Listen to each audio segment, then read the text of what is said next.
So the ship detective may look like a goofy, cozy murder mystery on the surface, but by the end it turns into something much deeper and surprisingly emotional. Based on Leonie Swan's novel Three Bags Full, the film follows a flock of sheep trying to solve the murder of their beloved shepherd George.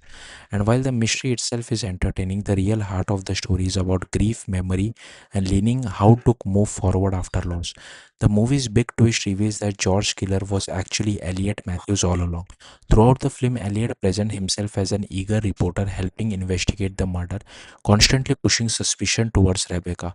But in reality, Elliot is Peter Van Wuren, George's long lost son, using a fake identity. Years earlier, George has given up his children for adoption after their mother died. Later in life, after becoming wealthy from selling a farming patent, George tried reconnecting with them. He began building relationship with Rebecca through letters and ultimately decided to leave most of his fortune to her. Peter, wanting the heritage inheritance for himself, tracked George down, met him privately in his trailer and poisoned him.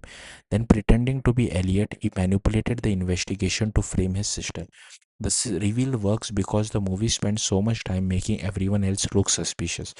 Caleb seems guilty because George planned to end his lease, while Caleb and the town butcher Ham secretly intended to profit from George's ship through a lamb chop business. Beth looks suspicious after stealing one of George's letter, but her actions came from heartbreak rather than greed.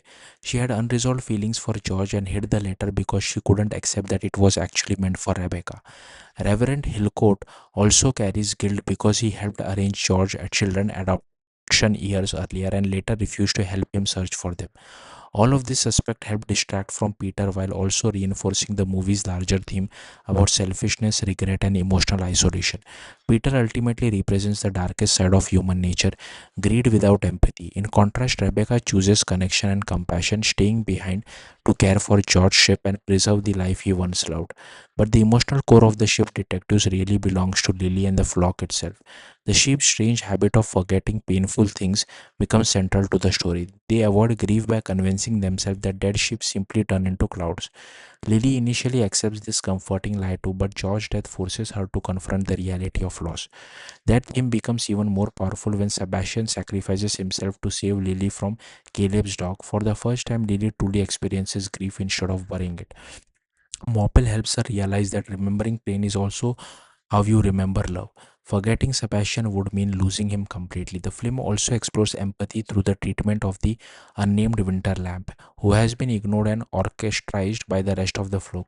Lily gradually understands how cruel that behavior has been and finally defends the lamb, eventually naming him George to honor that shepherd's memory.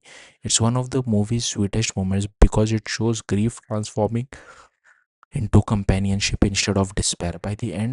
By the ending, Rebecca takes over the flock and even rescues the ship Caleb and Ham intended to butcher.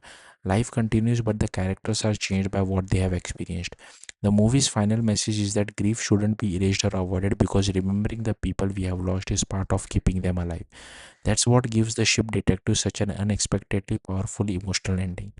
Beneath the talking ship and murder mystery humor is a story about accepting death, choosing empathy, and finding renewal through love and memory. Thank you for watching. Bye.